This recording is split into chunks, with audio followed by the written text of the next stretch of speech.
Hello, everyone, and welcome to the Fastball Sports Network WWE pod. I am Frank. That is Mark. We haven't done this in a while. Mark, how you doing? I'm doing well. Yeah, we talked about it the other day. We're like, we should probably start going back. It's a good time for wrestling. And then there was some unfortunate but big news last night that really catapulted us to get back onto here and record a video. Yeah, it seems like we come back every time the WWE throws their monthly cut list out. This one's kind of interesting because we don't really know why. We've seen rumors flash all over the place on why some people were cut. We'll get into that in a second, but let's start off today. John Moxley, really sad. Well, it's definitely sad, but he checks himself in to a rehabilitation center for alcohol. Um, Listen, he had the wherewithal to go and get help, which is something a lot of people don't do. So you got to give him credit for that. And we say, get back soon, get better. Hopefully, wrestling's better with him in it, right? Whether it's AEW, whether it's WWE, whether it's Japan, it doesn't matter. We like seeing him around. He's a good guy. Yeah, for sure. I like how Tony Khan kind of just really Tony Khan feels like a person, which I really appreciate, respect, and the way he talks about his employees and everything. And I liked his little message to him. CM Punk had a nice promo to him in AEW, kind of saying we're all with you, and you took the strongest step of asking for help, basically. And Renee too. We all know Renee from wrestling, and they have a newborn kid, so hope everything goes well there, and he's back soon. Yeah, we won't focus on it too much. We just wanted to make sure we said we're with them as well. So we will move on to what we were just talking about, and that's the WWE cuts. So the big names on that list, I would say Keith Lee, Bearcat.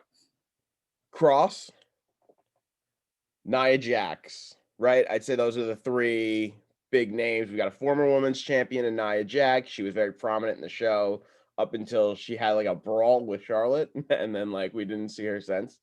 We got Bearcat, who was a former NXT champion. Who we probably should stop calling Bearcat because he was Bearcat for a month. Honestly, if somebody went away for a month and just came back, we started calling him Bearcat, no one would know that was Keith Lee. He probably had one match as Bearcat. They were all Yeah, he squashed two jobbers as Bearcat, I'm pretty sure. And then we have Mr. Cross and his wife Scarlett. Again, Scarlett not as huge deal as Cross because they split them up so they could use them as singles, which didn't make any sense. And then they never used her as a single, and then they barely used him as a single, and then that was it. That was just the most bizarre thing because his Bizarre. presentation, his the way his entrance, the way he was carried, the way it was Charlotte, the music, the girl, the steel, he had everything, and then he came to Raw and they just took everything from him that made him cool and special. So it's one of those things where it's what did you expect to happen?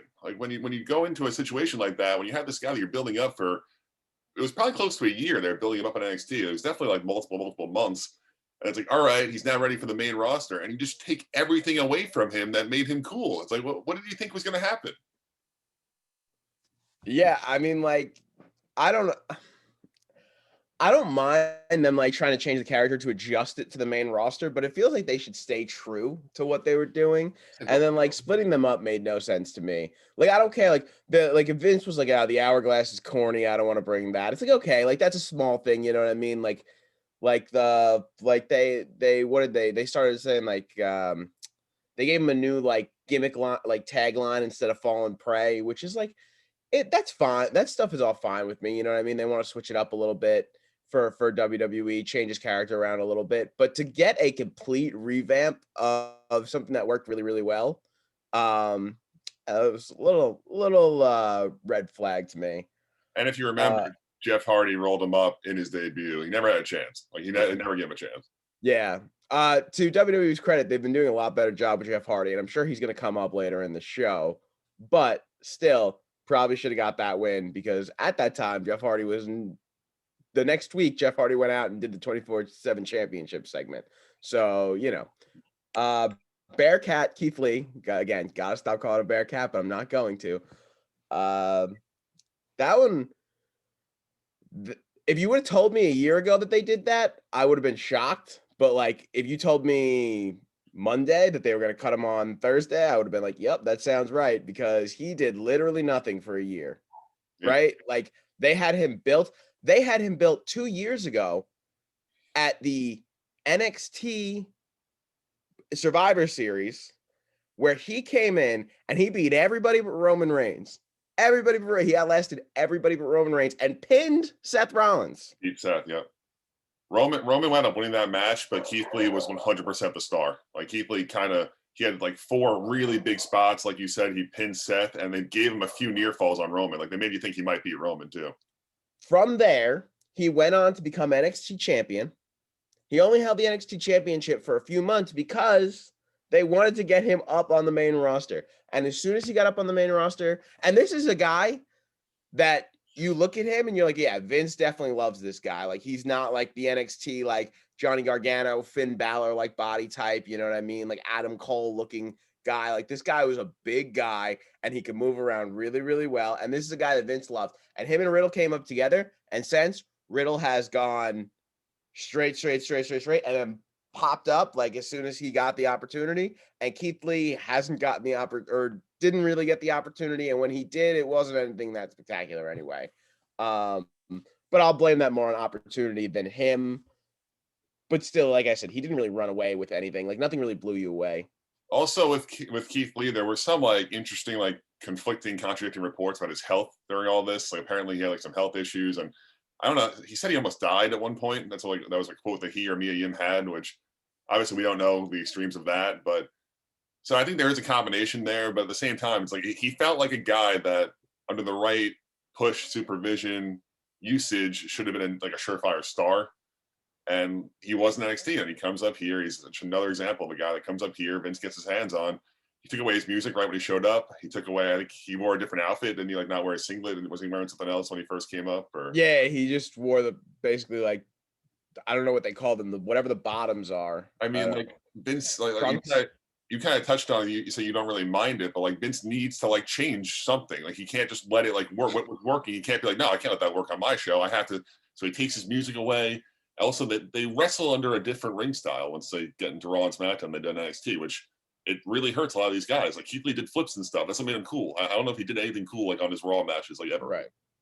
I think they're beginning the process of changing that, right? With the new NXT, the NXT 2.0, right? That it has started to change, started to become more like WWE product, which I think was an emphasis they wanted to put on because this keeps happening.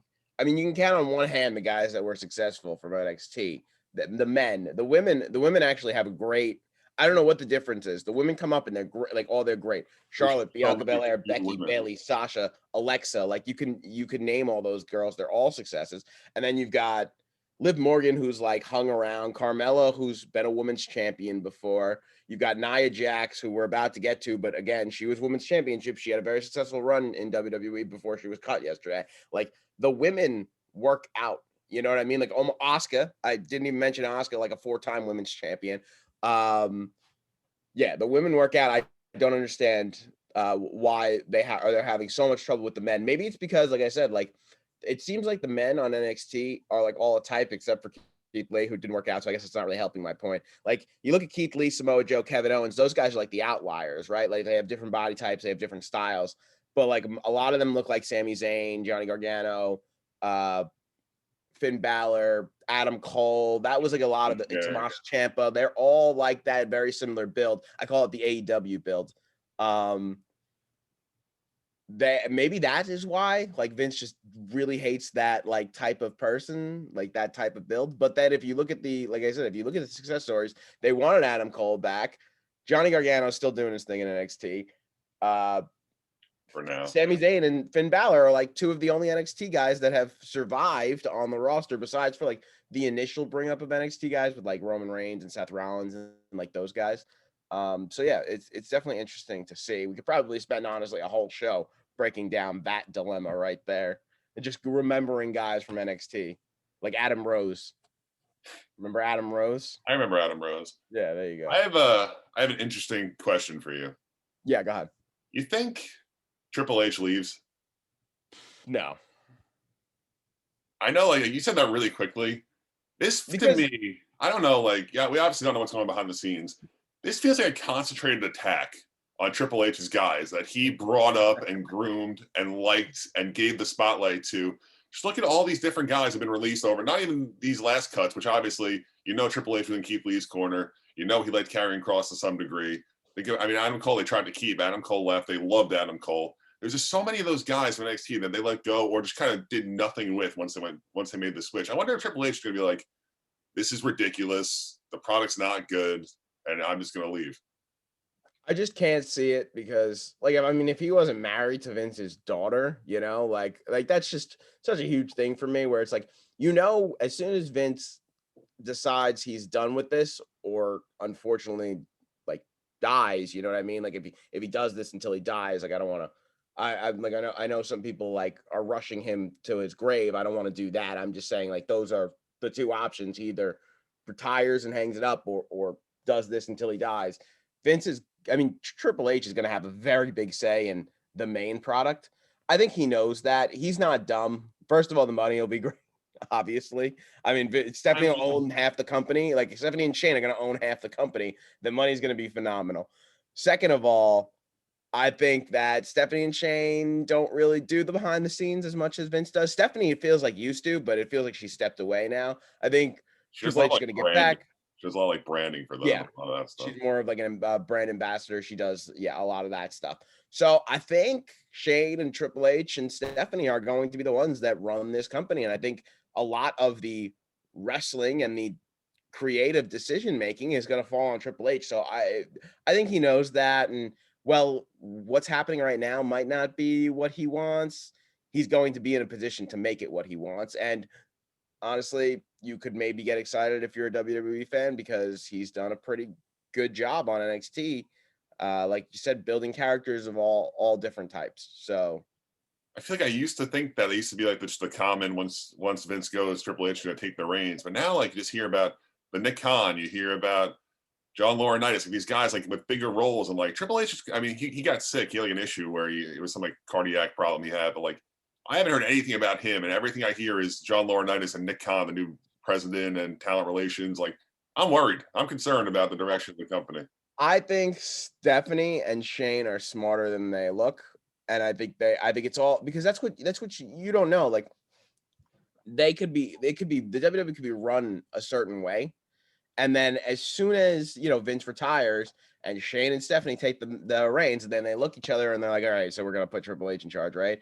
And Shane's like, yeah, that's a no-brainer. Let's put Triple H in charge. And then boom, that's all. That's literally all it takes. It's who's making the decision. So honestly, we won't even know until they take control. And we're assuming that they're going to take control. I don't think Vince is going to sell the company before, before he decides he's done with it.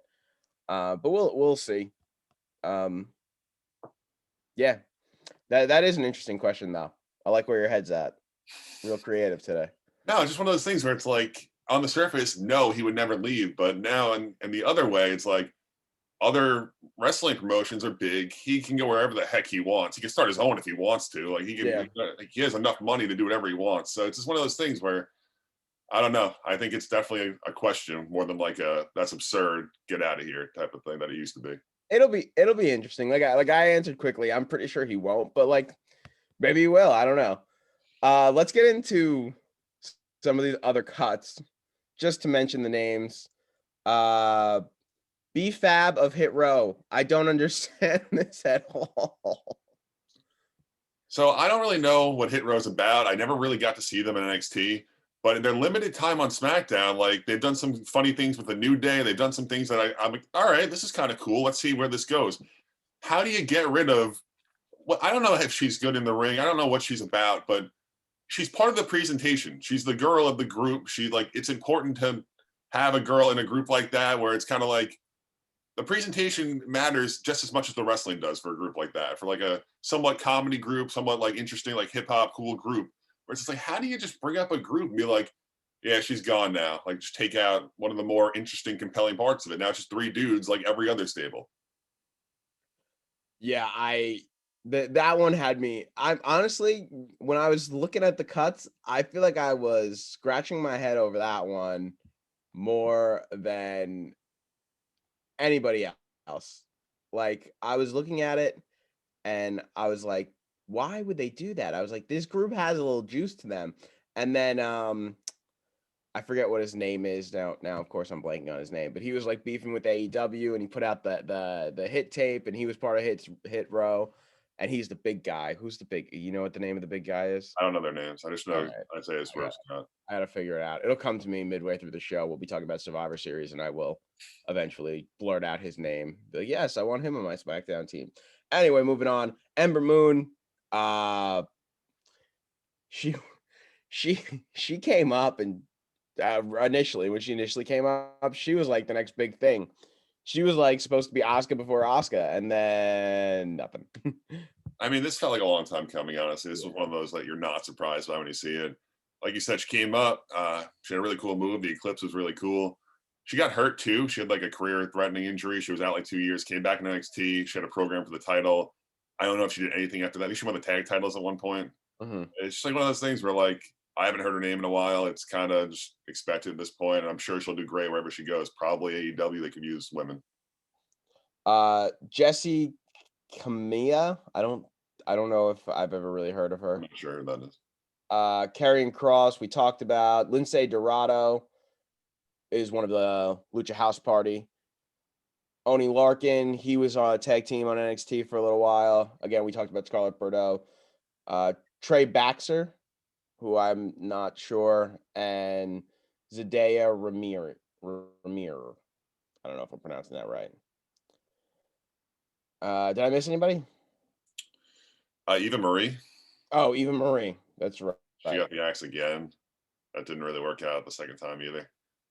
Yeah, she was interesting when she came up to an uncomfortable level. We talked about that briefly on our last one, how like uncomfortable we felt. And like I think that that was good storytelling, but the WWE did not agree, so it's fine.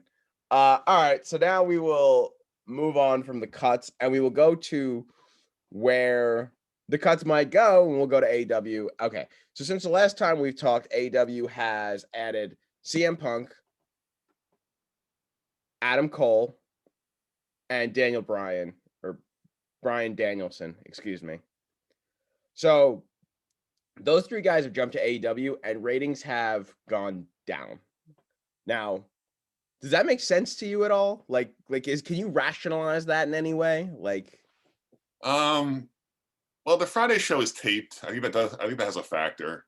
that's fine. But Dynamite is I guess let's focus on Dynamite because the Friday show is new. It's an hour, it's at 10 o'clock. So like I don't know what ratings were supposed to be at that point. But Yeah, like obviously Punk, they used Punk for that first show. So we're not holding the standard of like Punk's first day back as like the ratings and then they plummeted from there.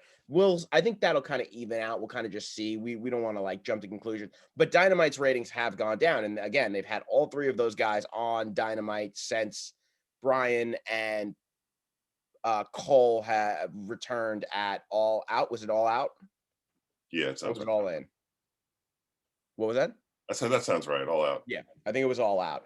So they had those really cool comebacks, Brian Danielson and Adam Cole. And then, like I said, they've been on Dynamite pretty much every week since.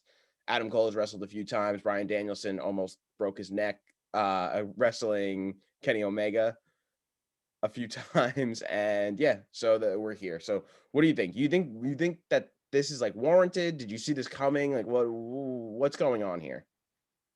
I mean, like, I don't really know all of like what's going on with the ratings. I know there's a lot of different things that people look at with the demographics and all these other things.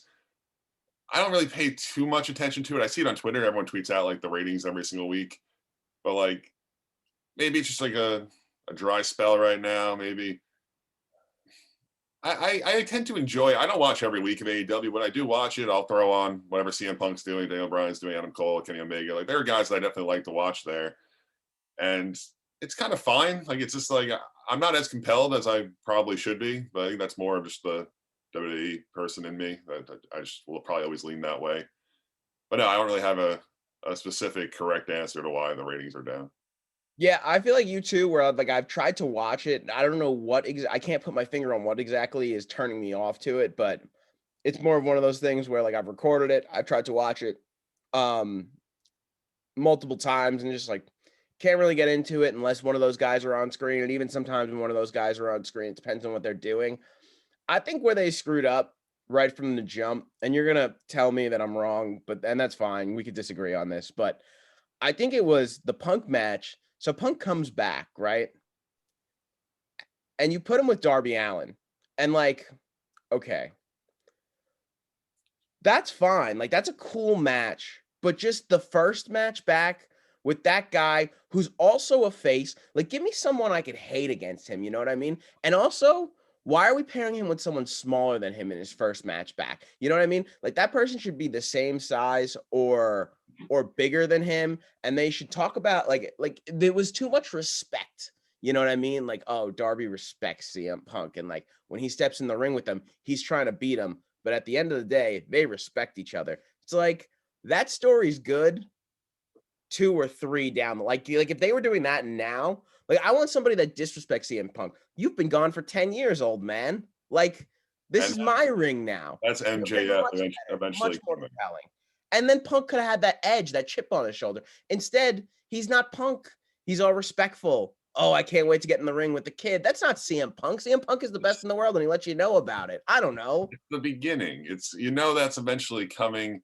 He's not going to get booed. He's not like he's going to be. They're going to go nuts over him, and you need his first match to be important.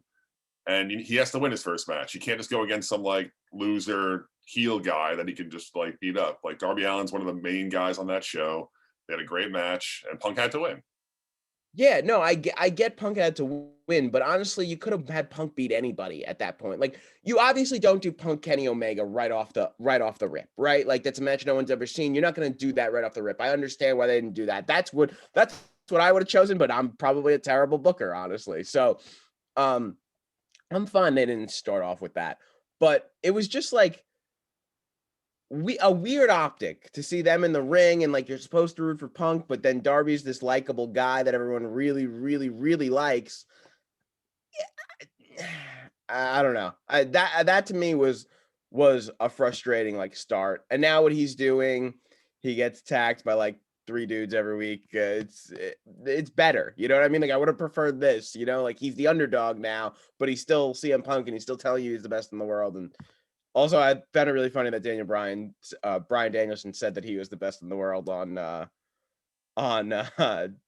AEW when they went dark the other day when one of his promos. I'm like, all right, everyone is just using this gimmick because I'm pretty sure Adam Cole has said he's the best in the world at one point in time on AEW too. Uh, yeah, I mean, I don't understand the rating slide. I don't. They should be having more. The fact that they're not, I don't think it's concerning or anything like that, but they are paying these guys, all of these guys. So it's going to be interesting to see what direction the company takes going forward. I think there's a tough in between. WWE, there's not enough wrestling, and AEW, there might be too much wrestling. We can find like that middle ground of like, it's the backstage, like the soap opera element of wrestling is really important too. The storytelling aspect, like there's stuff like that where they have amazing match on AEW, but there might be like too much wrestling if that makes sense at all. The Elite don't do anything for me. I when I watch them, I think like this is a movie and these are the high school jocks that like make fun of the nerdy kid. Like they're always like laughing obnoxiously They're and like like they're goofy. They're goofy. they don't yeah, it's just but it's almost like too goofy for like that is the AEW champion. Like he shouldn't be like I don't know, he's not the head of the football team. He's the AEW champion. Like he doesn't walk around like when I see Roman Reigns. Like that is a no nonsense. Like I mean, you are they're the champ. two totally different I characters. know, I know. They're two different characters. I understand that. But like he's the champ. Like you know what I mean? Like nobody's bigger on that show than him. And like that's how it should be with Kenny Omega. Like he's a champ. Nobody on that show should be bigger than him. But it feels like with all the guys they brought in, obviously like that's a good thing. Like they have all these guys that are on his level, but it feels like it's just so goofy and like other people are serious and like there's no tone there. You know what I mean? Like there's no, I don't know. They just like the Young Bucks and him and Cole. It just feels like every time that they're on stage together, it's just goofy. I don't know. I don't know. I'd imagine at some point tensions will escalate. Adam Cole and Kenny Omega will start a program of some sort, and that's when they'll get very serious. But no, I think that's just kind of their characters. Even Adam Cole, like since he's been in AEW, has been a little like silly with them. That's like how they all work, and Yeah. people like it. Yeah, it seems like a niche. It seemed like a niche. Like you don't have to like everyone likes what Roman Reigns is doing right now. Like I haven't met a person that's like, oh, that's really bad. You know what I mean? Like maybe you don't like how long he's been on top, but that's a different story. But like this feels like a little niche thing where like I know that people have had this problem. Like I'm not the first person to think this. You know what I mean? Like I know that people have had this problem. So I guess that's my issue where it's just a little too niche for like there's obviously a space for that, but I just don't know if it's with the main title and like your best guys. That's all I'm saying. Okay. But okay, let's move on from AEW. Actually, well, I mean, we're going to kind of stick with AEW. Just one more question before we really move on and we go into other things. So we've had all these jumps. We talked about the three big ones, Bryan Danielson, CM Punk, and Adam Cole. Who do you think is going to be the first person to jump from AEW to WWE? Because it's bound to happen. Money talks, right? And Vince isn't that dumb. Like he's gonna see something he likes and he's gonna try and go and get it, or somebody's gonna have a falling out with management in AEW. Like these things happen in wrestling in every company, not just WWE, not just AEW. So somebody's gonna leave AEW and eventually go to WWE. Who do you think that person might be? Um, it's really hard to say. I mentioned to you MJF, or MJF has like publicly said he wants to be in WWE. He like really respects and appreciates Roman Reigns and all this, but that's also kind of his character. Or like I could see his character being like to anger AEW fans, being like he's going to leave type of thing. I think Jericho could definitely go back for like a Rumble or like a one-off when his contract expires. I know like there's bad blood, whatever, but like Vince will let him back in, I'm sure. I don't really know their women's division like well enough to think any of them can jump ship. Like besides Britt Baker, and she's not going anywhere. Adam Cole's there. She's like the only credible woman there. I'll probably just say MJF because he's the only one I can actually see doing it. Yeah, I think we've heard like a bunch of different people talk about WWE and how they like respect the product and stuff like that. It's a really weird thing where like they all have the same mentality where it's like we're going to talk about how we respect them, but we're also going to talk about how much better we are than them. It's like funny to see how that plays out. I think John Moxley obviously when he eventually comes back to wrestling is another candidate to definitely go back to WWE.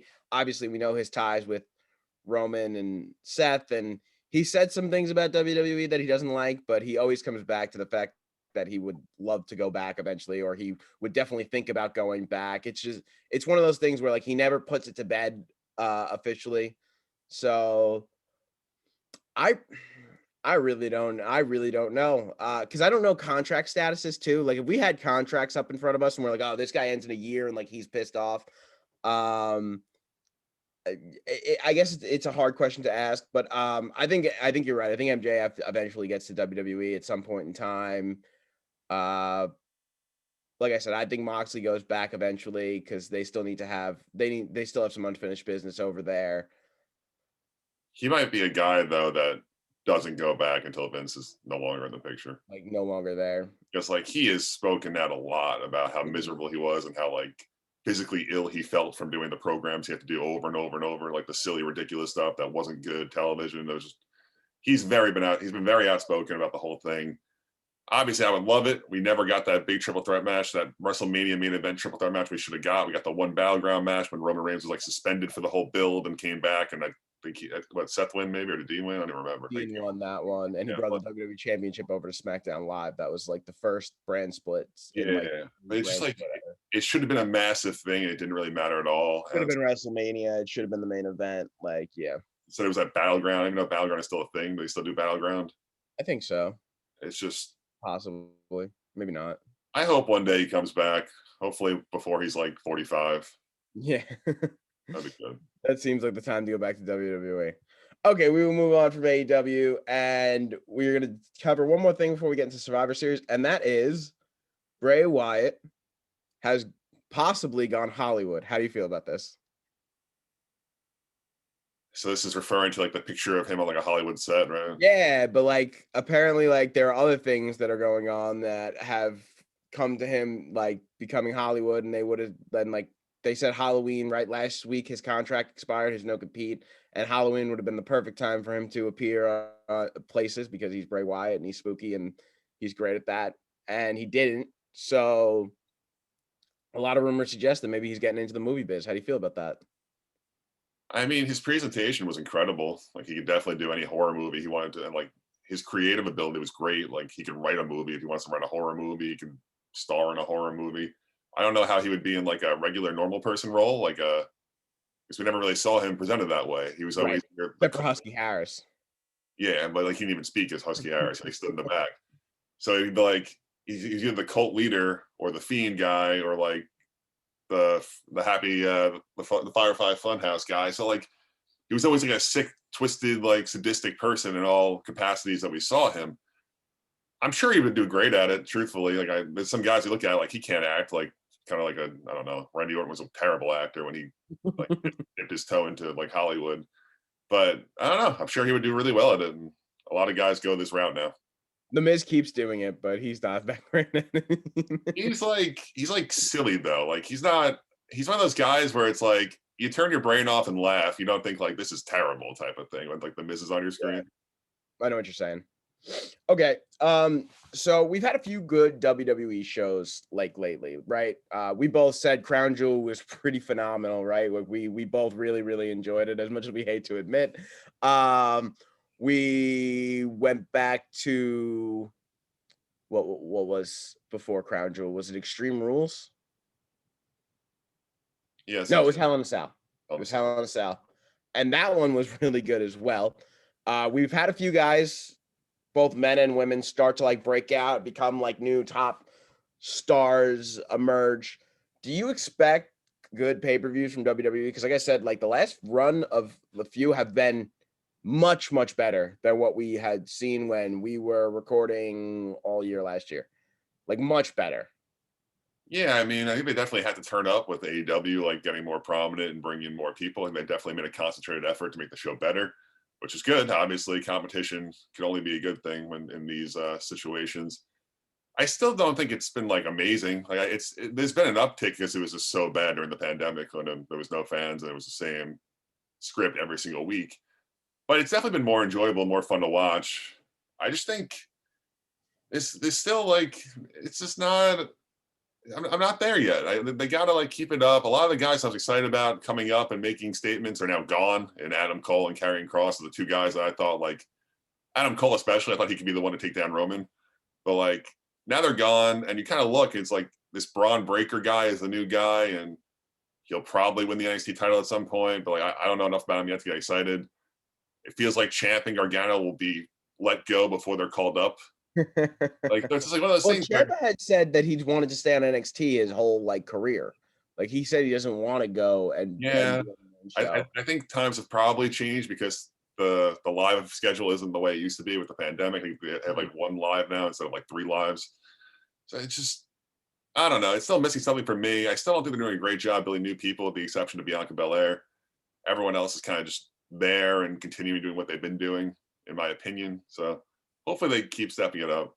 Yeah, we'll see what happens. They have Gable Stevenson who will appear on Raw eventually. I I mean like the expectation is Kurt Angle, Brock Lesnar for that guy. Like unfortunately, like it's hard to expect that, but if he can talk, we know he could probably wrestle. Like I mean, he's a gold medal wrestler. Like I'm giving him the benefit of the doubt. You know what I mean? Like he won an Olympic gold medal. Um and he's insane. Like he's huge. He moves fast. Like he should be, for all intents and purposes, he should be great. So hopefully they use him the right way. Again, if you're wondering like what type of wrestler he would look at Kurt Angle, look at Brock Lesnar, look at Chad Gable, look at Jason Jordan for when he was going. He's that build. He's that like actual wrestling, real wrestling, Olympic wrestling type of guy. I'm really excited for him. I hope that they use him right. I don't know if they will. I can't say that for sure, but I hope that they use him right. And we still don't know when that's going to be. What'd you say? We still don't know when that's going to be. When he's Well, going we to. think it'll be sooner rather than later, right? Like by the end of the year, or I mean, maybe he's training. I think he's still in school and he's finishing college, or then he's also training because he hasn't done pro wrestling yet. Okay. All right. So maybe he's a few ways off, but I think he got drafted to Raw. Yeah. So I think the idea is probably to have him up within the next few months before the next draft, obviously. But I will keep monitoring that. We'll see what's going on with him. Another guy I want to talk about in terms of rising stars, Montez Ford has been incredible. Like every match that he wrestles is incredible. His finisher is great. I know it's just a frog splash, but he gets up higher than I think anybody I've ever seen jump for a frog splash before. I think he's incredible. I think he's got the charisma. And obviously, like the tag team is great, but if they send him single, like into a singles career, like I don't think I think he'd be really, really good if they used him the right way. Again, they have to use people the right way. That you could say that about everybody, but what do you think of Ford? I mean, you know, they're just chomping at the bit right now to break up the Street Profits when they see a guy like him, and like they can see a guy who's going to make money. He's really talented. He's awesome. He's fun to watch. He's charismatic. He checks all the boxes. My concern would be they break him up. He has like a hot run for a month. They forget about him like they tend to always do when they break up a tag team. He gets involved with either the US or IC title picture, then the 24/7 picture, then he's released. Like there's like a formula to this when they break up a tag team, and it's very rare that they kind of do it correctly and keep the Yeah. concentration, the focus on the person. Think about Otis. They broke Otis out of heavy machinery. They gave him the big push, gave him the briefcase, took the briefcase off of him. There's countless examples. Otis was the first one that came to my And mind. now he's back in the tag team. And now he's like, he doesn't even speak. He's doing the weird thing with Chad Gable. It's just like, I don't know. I have to assume they're going to do it wrong. That's where I'm at. Like, when it works right now, the Street Profits work. They're probably the second or third best tag team on the roster. They're very fun. Yeah. It's one of those things where it's like, you know, it's eventually going to happen. Also, don't have it be the generic way every tag team breaks up where, what's the other guy's name? Montez Ford and Ford, yeah. no, the other guy's name. Dawkins. Sorry. Don't have it be Dawkins is jealous of his success and beats him up. Like that's the most overdone, awful tag team breaking up WWE trope ever. And they do it how every tag team breaks up. Have something else happen where Montez wants to take this opportunity to be a singles guy and Dawkins understands and supportive of him, like a New Day-esque situation. If you do it like that, you do it well, it could work. But I just, like I said, I can't believe they'll do it well. Okay. So let's get into Survivor Series before we go too off kilter here. I just threw in that question about Ford because I was curious what you thought about him. So we are under the understanding right now, and I feel like they've already teased it, so it's pretty much confirmed that we're doing the champions versus champions, and then we're going to have the two Survivor Series matches, right? Like, Yeah. Becky said at the end of her promo where Sasha Banks cut in, like Charlotte was there. She said at the end of that, she's like, I'll see one of the two of you at Survivor Series, right? So we're already talking about that. So we'll get into those matches really quickly. We will just kind of talk about them. And then we'll have our predictions a few weeks down the line, right before Survivor Series comes out. So let's just more talk about the builds and what we can expect. You know, they like to sometimes change champions to get a match to go the way they want it to. So we'll talk about that too. Let me know if you think anybody is going to change titles. I think everything looks pretty set here, just looking at it, glancing over, but we'll discuss. So we'll start with Charlotte and Becky. It's a tale as old as time, but it feels like it's got some new juice to it, right? Yeah, they had that little like real life spat with the segment that kind of went off the rails where the rumors and reports where Charlotte kind of went into the business for herself and went off script. I think possibly maybe if the situation is as bad as it initially seemed, they could just give the belt to Sasha in the coming weeks and have Sasha fight Becky. I think that's a match I'm probably more interested in at this point than Charlotte Becky 37. But yeah, no, it's pretty standard on paper. Do you think Charlotte holds the title and takes Becky? Yeah, I think it's gonna wind up being Charlotte versus Becky unless something outrageous happens. And honestly, the rumors that we've heard about the way Charlotte's acting can't rule that out. We've heard it's mostly Charlotte. It was funny.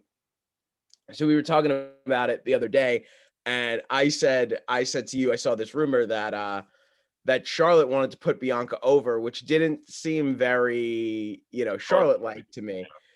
And you had said that that's actually a rumor, or the rumor is about that rumor that her people push that out to make her seem better, which I think is hysterical that there's a rumor about the rumor.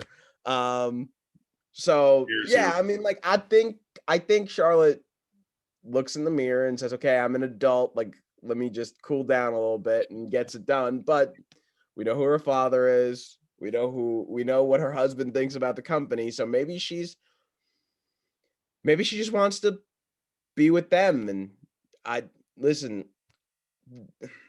Charlotte's great. She's like great at what she does. She's a great wrestler. WWE will be fine without her. Yep. It'll be a hit, obviously. That she's one of the big stars. I'm not saying that it won't, but she doesn't have the position that I think she thinks she has. I don't think anyone really has that position in the company. Maybe Roman. It's Maybe. only Roman.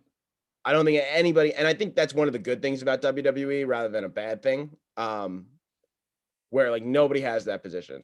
I don't know if that's a good thing though. I get what you're saying. Like that way, everyone feels like there's no sense of security. Like you always have to. There's obviously the guys in the upper, like Seth Rollins is safe. Like I'm saying, like for these cuts and stuff, there's like a group of people that will always be safe. But I just feel like it's like they've said it. Like CM Punk said it famously in the pipe bomb. Like I'm just a spoke on the wheel. It's going to keep turning long when I'm gone. Just like we've seen it when John left. We see when all these guys leave. Like the product takes a hit, but it doesn't really matter in the grand scheme of things. The next guy is the guy now. Like that's just kind of how it works. Where I don't know. It's kind of I feel like it should be more of an impact when like people are gone. To me, it's one of those things where it's like Vince. Okay, maybe you don't like his booking, right? But he basically says, "I'm in charge, and this is the way we're doing things. And if you don't like it, you know, there's the door. You're not gonna come and topple my whole company." And in wrestling in the past, you hear about all the stories about the people that didn't want to do the job, like Bret Hart and the Montreal screw job and everything like that. And obviously there's different reports about the way that stuff went down. But you hear those reports, and to me, it's just kind of like it almost to me is like being on a team, where it's like you need to maybe you're the star player and then you're not the star player anymore. You get a little older, you're not the star player anymore, and you need to sacrifice, and you need to stop taking all the shots, or you're not as athletic as you were. I don't know. But it's like a team mentality. And then when someone goes against that, it's almost like, okay, I don't want you here anymore. You know what I mean? Like I don't want you part of this anymore. So I get what you're saying, where it's like, okay, well, the same person is making the decisions. And that in itself, I think is a different problem than who is driving the wheel and the wheel itself are two different things, in my opinion. Okay. You know what I mean? Like I think the wheel is a good thing. You know what I mean? That it keeps on spinning, that the next person, that people are always going to have the WWE to look for and entertain them, no matter who is there, and that they can build up new stars. I think that's all great. But if the person driving the wheel isn't doing a good job, then that's its like own separate issue. You know what I mean? Fair enough. But back to what we were saying before, Charlotte's not going to break the wheel. She's not going to be the one to break the wheel. So, Becky, Charlotte, if they do it, it's going to be good. We know it's going to be good, right? We know it's going to be a good match. Unless Charlotte decides to go off the rails in the Survivor Series match, that would be interesting. Real chair shots, just like Becky's there thriving in pain, and we're like, wow, this looks really real. We get like 5 notifications after Charlotte's been fired, she's been stripped the title, and Becky's in the hospital. Like, could be bad. We Anyway, haven't gotten there yet, but who knows? we'll move on to, I think, what is one of the more interesting matches, and that is RK Bro versus the Usos. Yeah. Um, So initially, I thought the plan, or not the plan, I thought it made a lot of sense to do a 6-man tag with the Bloodline versus the Usos, not the Usos, with who am I talking about? The Bloodline versus the New Day. Versus New Day, thank you. And But the New Day are on they put that on SmackDown. SmackDown, so that's clearly gone. So Usos versus RK Bro. I mean, are you interested in this? Yeah, I think this is going to be a lot of fun. Like, I just like think it's 4 good wrestlers, and it's just going to be fun. And I think that's what Survivor Series to me is more about the wrestling than a lot of the other shows. I think this is like WWE's big wrestling big 4, where it's like the Royal Rumble is the big gimmick match, SummerSlam and WrestleMania are the big storyline shows, and then Survivor Series is about wrestling because they have a month to build these storylines.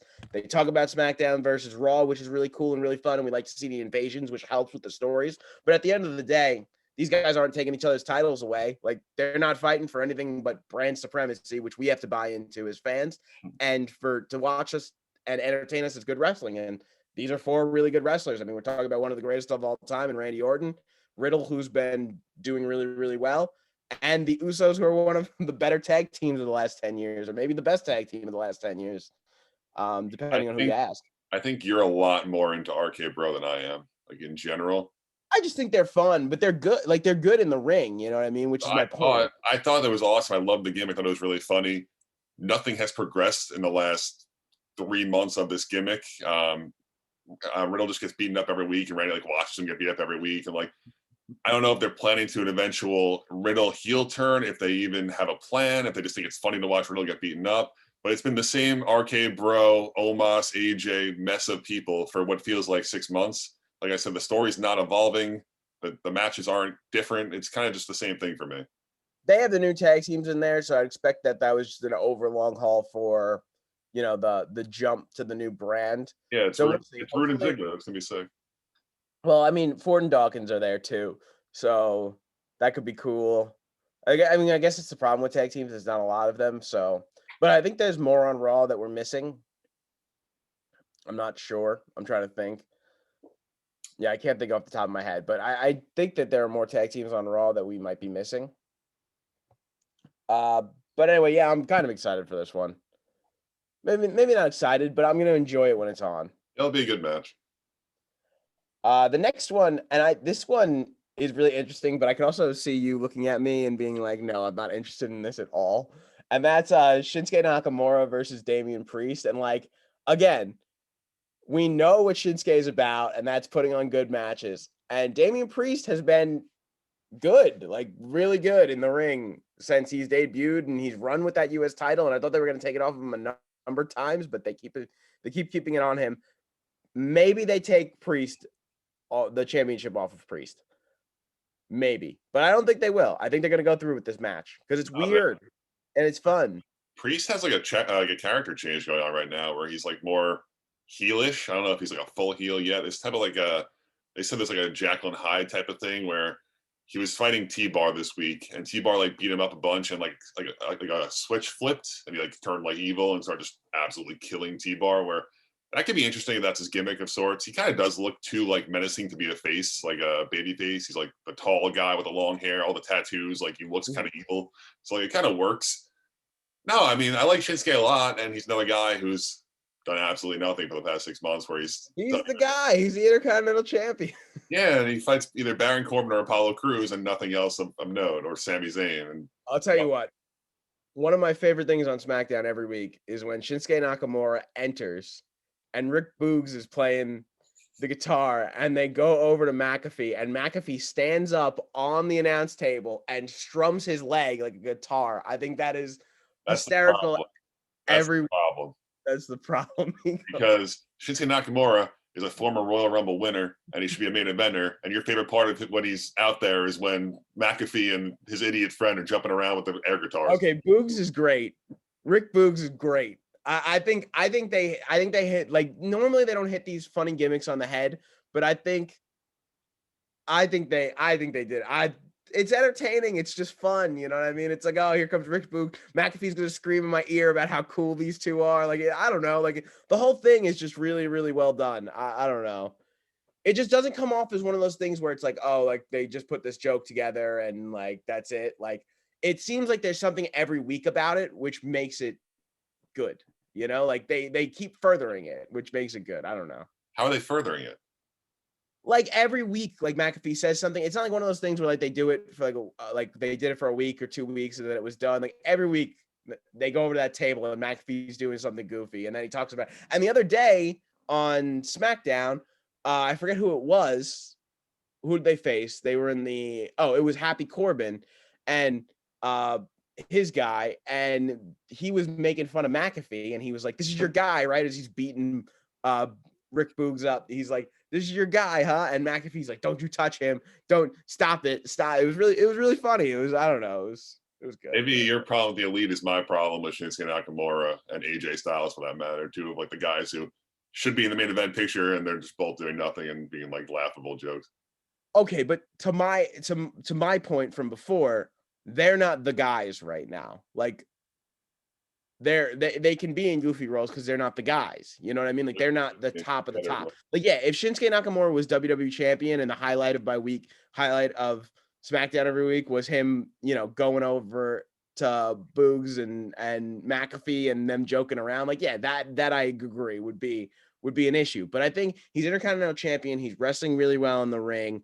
He's serious, and then the guy that they have with him is not so serious. I think it's just a good it's just like it's a good mix right now. Like it's a good fun mix, especially on SmackDown, who is deprived of baby faces, which I think we're gonna get into in a little bit when we talk about the big teams and we have our predictions for the big teams. But yeah, no, I just think it's fun. I don't know. I like the fun of it. All right. All right. And then Mark had not. He's ready to move on. Okay. We will move on to the last one. And I mean, if you're not excited about this, like, you just can't watch, right? Like Roman Reigns versus Big E. We're gonna say Roman's gonna win, right? Like Roman's gonna find a way to win this match. Unfortunately, Yeah, it's now up to them to find a creative way to have Roman win without making Big E look bad, which they're good at. They'll find a way to have him screwed over, whether it's the Usos, whether it's Paul Heyman, whether it's Brock Lesnar, some type of thing going on. But yeah, no, it's gonna be an awesome match. I'm sure they'll tear it down.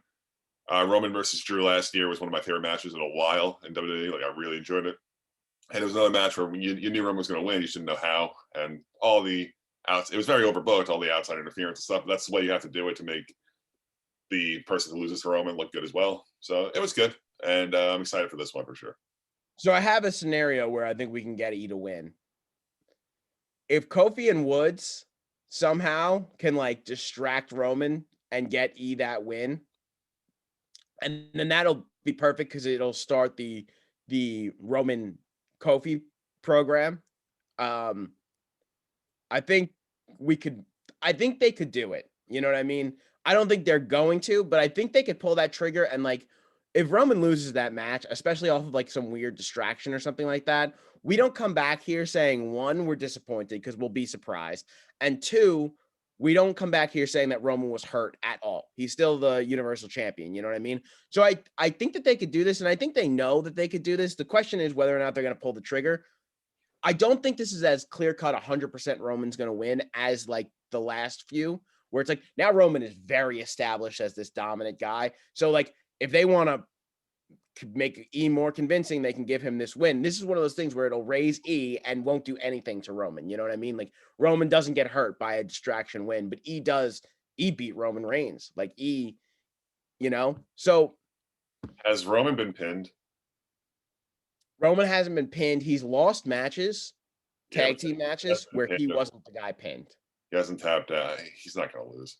I don't think so either. I really do think Roman's going to win, but I'm just saying it doesn't hurt him at all. Like they could do this, like and nothing, and we won't be mad at all. You know what I mean? Like they've done a really good job building Roman. Like if they make him lose his title on a random like Battleground pay-per-view, we'll go back to Battleground. Poor Battleground's taking a lot of heat from us today. Then yeah, we're annoyed, right? Like me and you are annoyed. But like Roman non-title match, distractions, that the Usos and the New Day doesn't get hurt. I don't think either of us care, right? At that point, like E wins, we're like, oh, that's really cool for E, you know? Yeah. But you're excited for this one, right? Like this is definitely so far, this is definitely the big match on the card. Like the other matches are kind of this is big time. Right. And now that's all we have confirmed besides for the two transitional Survivor Series teams. So I guess let's just start with the women Survivor Series teams. Just for Raw, I'm very curious because I think Raw's women, there's a lot of options here that they can go. Nikki ASH and Rhea Ripley are tag team champions, and there's no tag teams, right? So they could very well be in this match. Maybe I thought about putting them in. I figured not, but yeah, there's no one for them to fight. I also didn't. Yeah, there's no one for them to fight, so they definitely could. But Okay, so who do you have on your Raw team? We both have Captain Bianca Belair, right? I have Captain Zelina Vega. Okay. So we'll give her like she's the queen. Queen I of have the Ring. Bianca on the team, but I made Zelina the captain. Mac makes sense. Okay, I have Bianca as captain. Okay. I also have Zelina on the team, and you have Bianca on the team? Yeah. Okay. Do you have Dewdrop on yours? I have Dewdrop on mine. Okay. And then do you have Liv Morgan on yours? I have Liv and Carmella as my last two. We have the same team then. Okay. There you go. I did write some maybes. Alexa Bliss hasn't been seen on Raw. We don't think she's going to be on this team, but if she is, she'd be a welcomed addition. Yeah, you gotta just hope that we don't see her released soon. Just pop up that she's been released. Speaking of releases, Dana Brooke. Every time there's a cut list, Mark texts me, "Not sure how Dana Brooke survived this one," and he does it every single time. So she's still there, and she is on the Raw roster. I wish you didn't publicly put that out there, but it's fine. It's one of those things where it's like, I just don't know how she survived all the cuts, is what I'm saying, you know? But The way they use her and the way they use the people that are cut is very similar. That's what I'm saying, where it's like, I don't want to be mean It's to her. not anything personal against Dana Brooke. It's not like you want her to be cut. No, it's just like, I just look at it every time and I'm like, they got rid of all these girls and she's still here, but it's fine. Okay, and then it feels like we have Survivor Series specialist Tamina sitting on the bench here too. We haven't seen her, but this is just one of those matches where she on Raw. Yeah, she's on the Raw roster right now. This is one of those matches where like she shows up looking tough, and they're like, "Oh God, we got to get her in that." Like Bianca's like scouring. She or Zelina are the captain. They're looking around and they see like all the girls in line, and they see Tamina towering over everyone, and they're like, "She's the toughest one. We got to get her in this match, like for sure." I mean, they could definitely get Tamina on for a Carmella for sure. Like I would say out of that group of people, Tamina is probably the most likely to fill one of the spots where somebody else would fall out. They do have Dewdrop, who like is the resident big person for the match, so like that works. But yeah, if they wanted to like make it look as menacing and intimidating as possible, you could just switch out Carmella and Tamina. Right. Yeah. No, those are that would be a lot of fun. Shout out to our friend Anthony, who loves Tamina, is his favorite wrestler, and that's not a joke. So the SmackDown Women's team, this one feels a little bit more straightforward, but it's actually not straightforward at all because I haven't seen like 3 of the girls that I put on the team legitimately.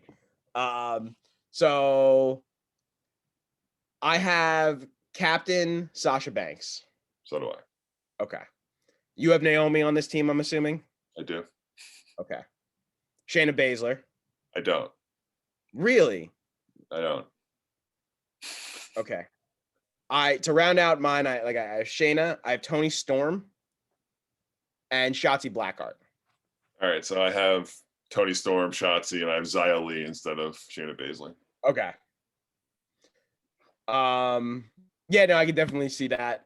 I think that Shayna would be better for like a from a booking standpoint, where it's just like that's Shayna Baszler. Xia Li, not saying she's bad, just doesn't have that name yet. But yeah, no, that I could definitely see that. I put her in the maybes. Also on the SmackDown roster for the women right now is Natalya and Aaliyah.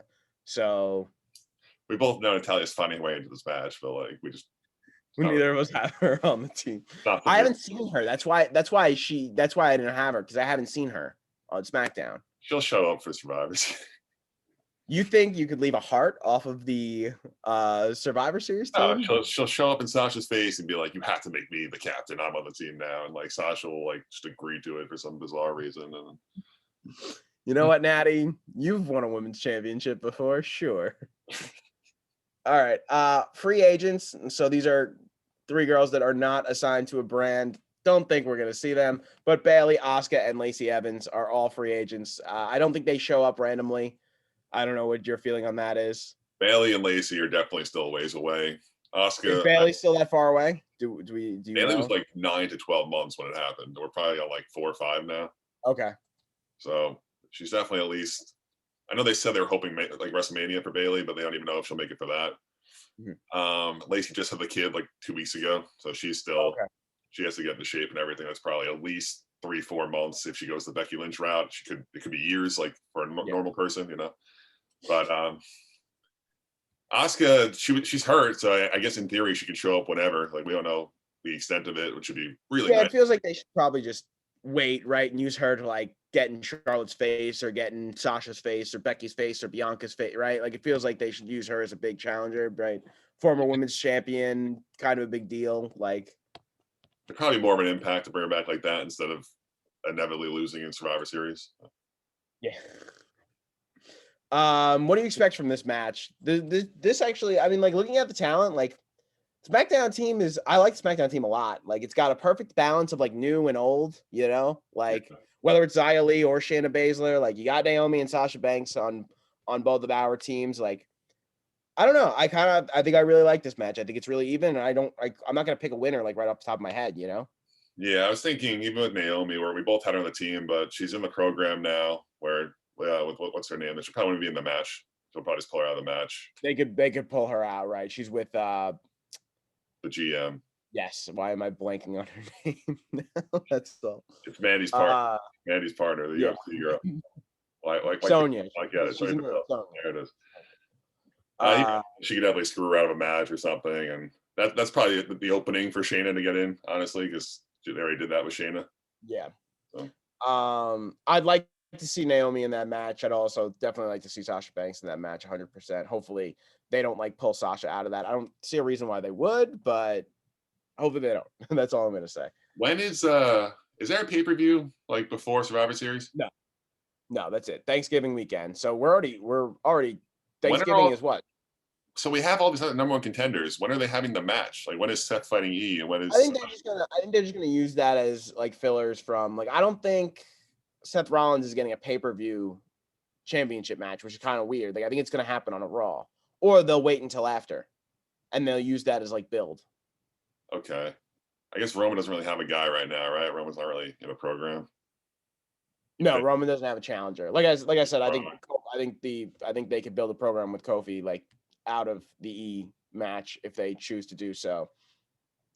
All right. Maybe have like a random Raw, then we'll have E versus Seth. Yeah, that'll definitely be cool. It'll be a good match. And if not, they could just wait until the December pay-per-view, which is usually just like keep everything the way it is headed into the Royal Rumble anyway. So I wonder if they want to get Seth involved in that match with Roman at Survivor Series. That would be interesting. Again, there's a lot of ways, there's a lot of ties that they can go, and Seth has appeared in Roman Reigns matches like throughout this whole entire thing. So this would be another foil in that. It'll be interesting. All right, now for the men for Raw, my Raw team is stacked. I don't know what you have. My Raw team is stacked. I have Captain Finn Balor. I have Seth Rollins as the captain. Okay, then I have Seth Rollins on my team as well. Do you have Finn Balor on yours? I do. Okay. Kevin Owens? Yep. Bobby Lashley? No.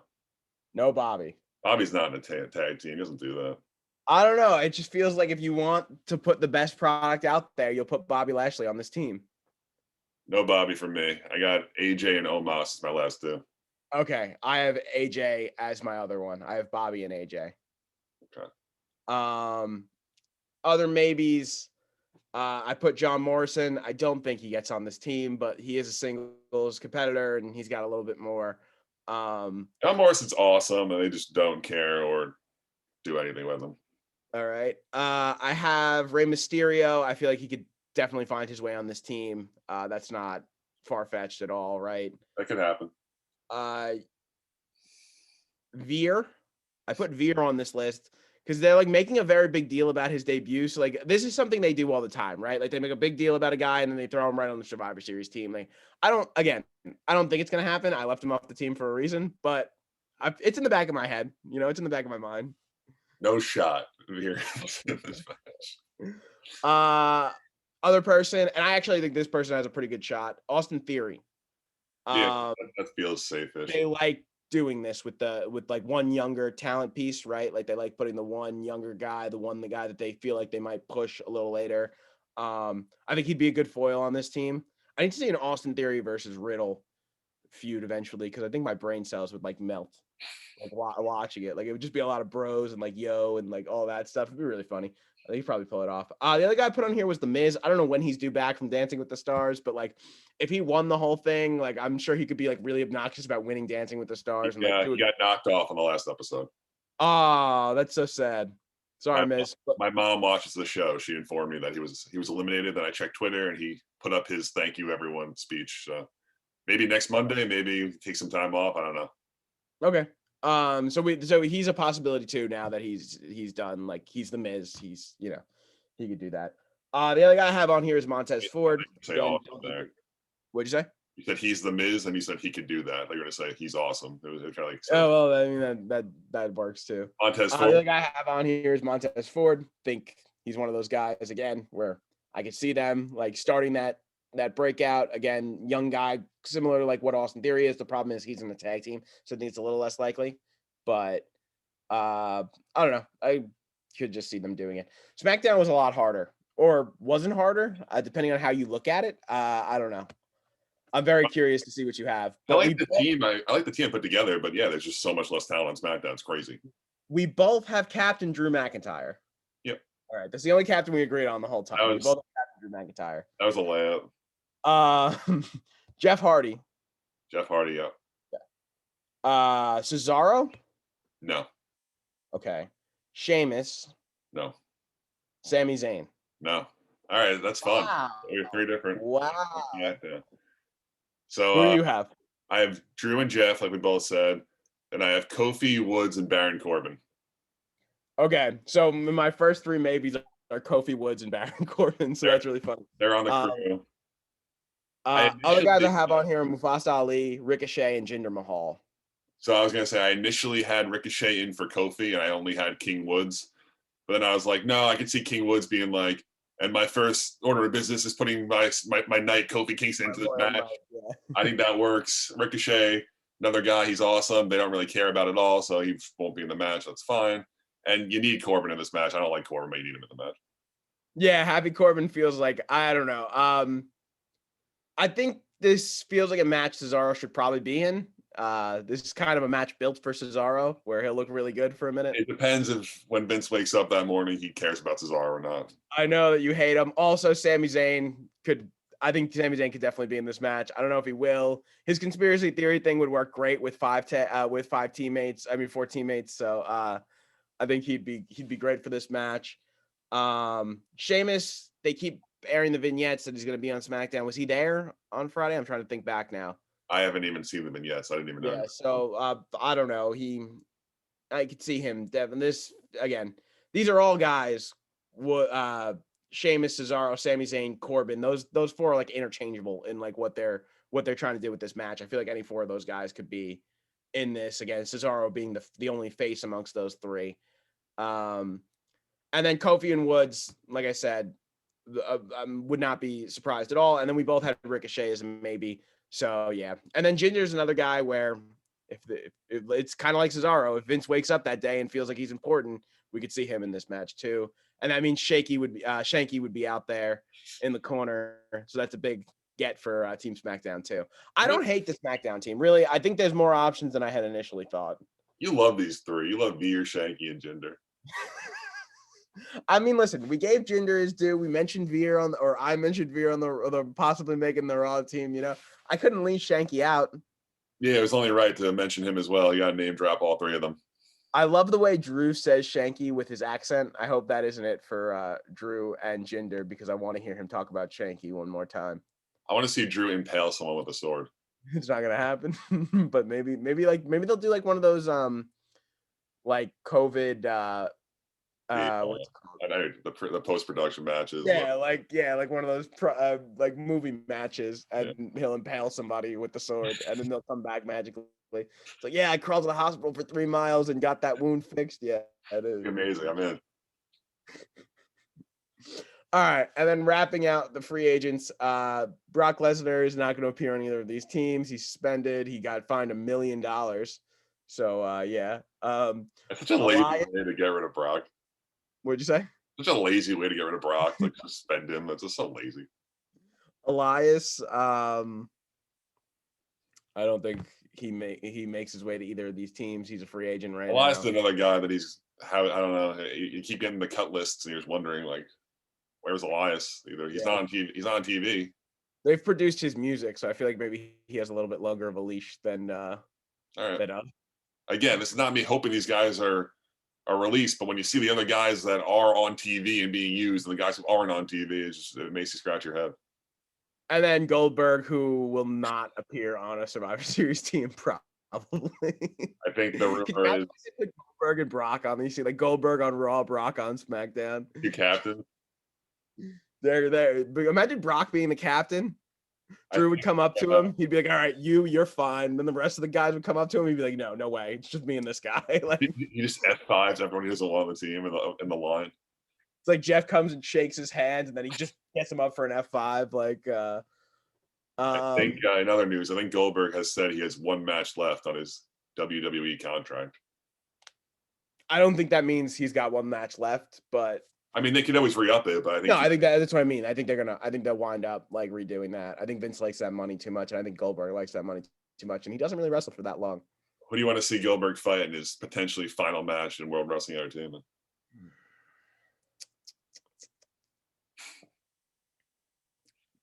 What's your dream match for my dream Goldberg match? Goldberg?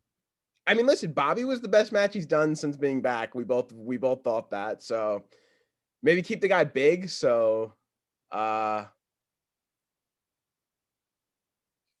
really don't have anybody. Like off the top of my head, I'm just trying to think. Like I'm looking at the team here. Like I'm looking at the men's. They're all men's team here. Like I give them like.